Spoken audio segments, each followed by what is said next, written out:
বন্ধুরা, এই যে বিষাক্ত সাপগুলি দেখতে পাচ্ছেন, এগুলোকে এমনভাবে চাষ করা হয় যা জানলে আপনি ভয় আঁতকে উঠবেন। তাছাড়া চীনের সাপের রক্তের জুস তৈরি করা হয়, আর এই রক্তের জুস আপনার শরীরে এমন কিছু ঘটাবে যেটি জানার পর আপনার গায়ের লোম খাড়া হয়ে যাবে। তাছাড়া সাপের পিত্তথলি দিয়ে এমন একটি জিনিস তৈরি করা হয় যেটা মানুষের জন্য খুবই গুরুত্বপূর্ণ। আমাদের আজকের ভিডিওতে আপনারা জানতে চলেছেন এই সকল বিষাক্ত সাপ কিভাবে চাষ করা হয়, পাশাপাশি মানুষ কিভাবে এগুলোকে চাষ করে। তাছাড়া অন্যান্য প্রাণীদেরকে যেগুলো দেখলে আমরা ভয় পাই সেগুলোকে কিভাবে চাষ করা হয়, সব কিছু জানতে পারবেন আজকের এই ভিডিওতে। তাই অবশ্যই ভিডিওটি শেষ পর্যন্ত দেখবেন। তো চলুন শুরু করা যাক।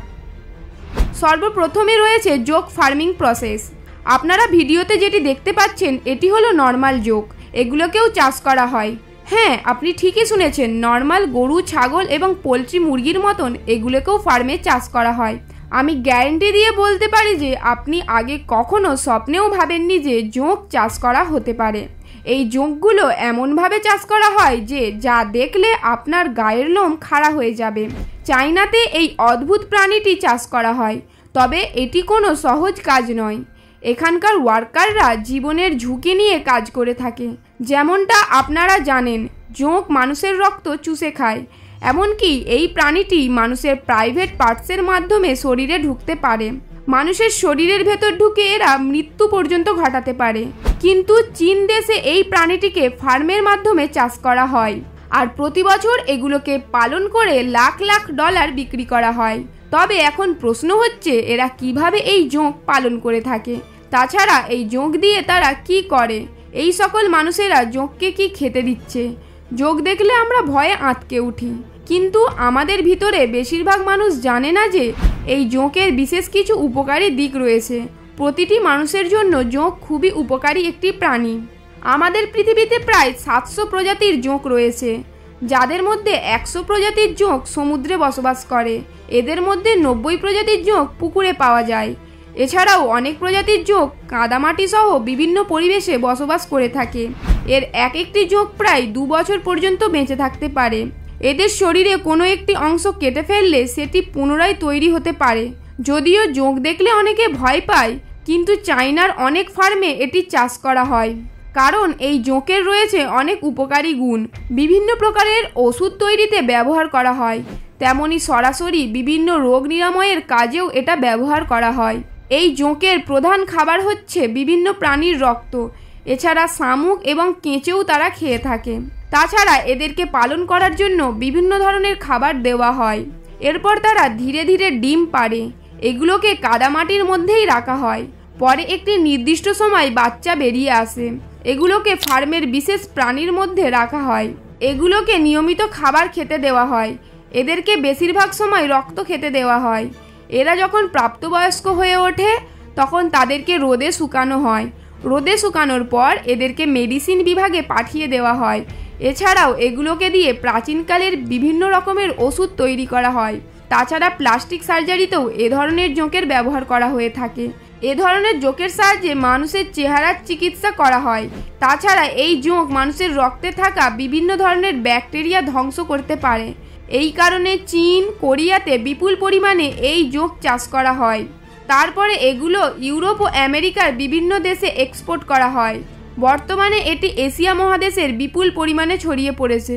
ইন্দোনেশিয়ায় এমন কিছু গ্রাম রয়েছে যে সকল গ্রামের প্রতিটি বাড়িতে সাপ চাষ করা হয়। এইগুলো সেই বিষাক্ত সাপ যা দেখে মানুষ ভয়ে দৌড়ে পালায়। আর তাছাড়া এগুলো তারা লালন পালন করে কোটি কোটি টাকা আয় করছে। এই সাপের চামড়া দিয়ে তৈরি করা হয় বিভিন্ন ধরনের দামি দামি ব্যাগ ও জুতো। এর পাশাপাশি তৈরি করা হয় বিভিন্ন ধরনের ওয়ালেট ও দামি দামি জামা কাপড়। এগুলো অনেক উচ্চ মূল্যে দেশ বিদেশে বিক্রি করা হয়। তাছাড়াও ইন্দোনেশিয়া, চায়না এবং জাপানে সাপের মাংস খুবই জনপ্রিয়। তাছাড়াও সাপের বিষ দিয়ে তৈরি করা হয় সাপে কামড়ানোর ওষুধ। এছাড়াও থাইল্যান্ডে সাপের রক্তের স্পেশাল জুস খাওয়া হয়, আর এগুলো খাওয়ার পর তারা যুবকদের মতো শক্তিশালী হয়ে উঠতে পারে। তারা মনে করে থাকে এই জুস পান করলে বৃদ্ধ মানুষ তাদের যৌবন ফিরে পাবে। পৃথিবীতে বিভিন্ন প্রজাতির সাপ রয়েছে।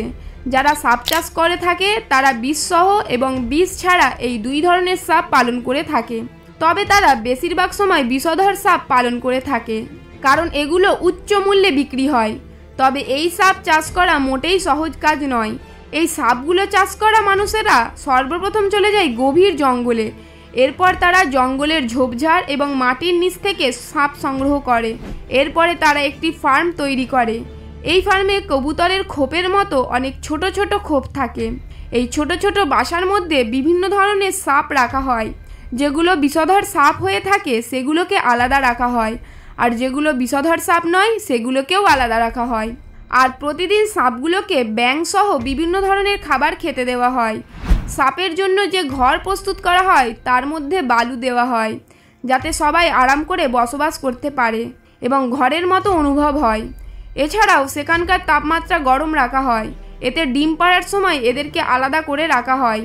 যখন এই সাপগুলো আস্তে আস্তে প্রাপ্তবয়স্ক হয়ে ওঠে তখন এদের মধ্যে থেকে সংগ্রহ করা হয়। পরে এই বিষ ওষুধ কোম্পানি কিনে নেন, আর এখান থেকে তারা লাখ লাখ টাকা ইনকাম করে। পরবর্তীতে এই সাপের মাংস বিক্রয় করা হয়। যে সমস্ত সাপগুলো বিষমুক্ত হয়ে থাকে সেগুলোকে আলাদাভাবে মার্কেটে বিক্রি করা হয়। এগুলোকে মেরে ফেলে ভিতরের ময়লা ও আবর্জনা পরিষ্কার করে ফেলা হয়। তারপর এগুলোকে বাজারজাত করা হয়। থাইল্যান্ড, জাপান এবং চীনে সাপের মাংস এবং স্যুপ খুবই জনপ্রিয়। তাছাড়াও যে সকল সাপের চামড়া খুব বেশি মোটা হয়ে থাকে বা কোয়ালিটি ভালো হয়ে থাকে সেগুলোকে ফ্যাক্টরিতে পাঠিয়ে দেওয়া হয়। এই সকল ফ্যাক্টরিতে ভালো চামড়া দিয়ে বিভিন্ন প্রকারের পোশাক তৈরি করা হয়। এর মধ্যে রয়েছে ব্যাগ, ওয়ালেট এবং জ্যাকেট। এগুলোকে নিজেদের দেশের পাশাপাশি ওয়ার্ল্ড মার্কেটেও বিক্রি করা হয়। এছাড়াও এই সাপের রক্ত আলাদাভাবে সংগ্রহ করা হয়। এগুলোকে চায়নার মানুষ শরবত করে খায়। এছাড়াও সাপের পিত্তথলি ফেলে দেওয়া হয় না, এগুলোকে আলাদাভাবে রোদে শুকানো হয় আর ঐতিহাসিক ওষুধ তৈরি করার জন্য পাঠিয়ে দেওয়া হয়। এই সাপের কোনো অংশই ফেলে দেওয়া হয় না। সাধারণ সাপের থেকে পাইথন সাপের চামড়া সবচেয়ে বেশি দামি হয়ে থাকে। এই পাইথনের চামড়াগুলো ভালোভাবে পরিষ্কার করে শুকিয়ে ফ্যাক্টরিতে পাঠানো হয়, আর ফ্যাক্টরিতে এগুলো দিয়ে বিভিন্ন ধরনের জিনিস তৈরি করা হয়। এবার চলুন আপনাদেরকে এক নজরে দেখিয়ে দিই ব্যাঙের মাংস কিভাবে উৎপন্ন করা হয়। আপনারা হয়তো শুনে অবাক হচ্ছেন, ব্যাঙের মাংস আবার কিভাবে সম্ভব? বর্তমানে ফার্মে ব্যাঙ চাষ করা হচ্ছে। ভিয়েতনামে প্রচুর পরিমাণে ব্যাঙের চাষ করা হয়। এগুলো চীন, জাপান এবং মালয়েশিয়া সহ বিভিন্ন দেশে রপ্তানি করা হয়ে থাকে। এই ব্যাঙের মাংস অনেক লাভজনক একটি ব্যবসা। চায়না এবং জাপানে ব্যাঙের মাংস অনেক জনপ্রিয়। তারা মনে করে থাকে এটা অনেক পুষ্টিকর খাবার। ব্যাঙ পালন করার জন্য সর্বপ্রথম ব্যাঙ সংগ্রহ করা হয়। তারপর ফার্মে এগুলোকে ব্রিডিং করা হয়। একটি নির্দিষ্ট সময় পর যখন ব্রিডিংয়ের সময় চলে আসে তখন ফিমেল ব্যাঙ একটি বিশেষ ধরনের আওয়াজ করতে থাকে। এর ফলে পুরুষ ব্যাঙগুলো তাদের প্রতি আকৃষ্ট হয়। এরপরে তাদের মিটিং হয়। এরপরে ফিমেল ব্যাঙগুলো ডিম পাড়ে। মাত্র 1 থেকে 3 সপ্তাহের ভেতরে এর থেকে ব্যাঙাচি বের হয়। এগুলোকে আলাদাভাবে একটি পানির ট্যাঙ্কারে রাখা হয়, আর সেখান থেকে আস্তে আস্তে এগুলো বড় হতে থাকে। আর ব্যাঙগুলোকে পরবর্তীতে ছোট, বড় এবং মাঝারি আকারে ভাগ করে নেওয়া হয়। তারপর এগুলোকে আকার অনুযায়ী বিভিন্ন রকমের খাবার প্রদান করা হয়। তাদেরকে খাবার হিসাবে দেওয়া হয় বিভিন্ন ধরনের মাছ, ভিটামিন এবং মিনারেলযুক্ত খাবার। এই সমস্ত ব্যাঙগুলো যে ট্যাঙ্কারে রাখা হয় সেগুলোকে নির্দিষ্ট সময় পর পর পরিষ্কার করে ফেলা হয়, যেন ট্যাঙ্কারের ভিতরে ব্যাকটেরিয়া না জমে। যখন ব্যাঙগুলো প্রাপ্তবয়স্ক হয়ে যায় তখন এইভাবে ব্যাঙগুলোকে বস্তায় ভরে ফ্যাক্টরিতে পাঠিয়ে দেওয়া হয়। ফ্যাক্টরিতে প্রয়োজন অনুসারে এদেরকে কাটিং এবং প্রসেসিং করে বাজারজাত করা হয়। তো বন্ধুরা, আপনারা দেখতে পেলেন চীনের মানুষ কি না খায়। বলা হয়ে থাকে চীনের মানুষ চেয়ার টেবিল বাদে 4 পাওয়ালা সব কিছুই খেয়ে থাকে।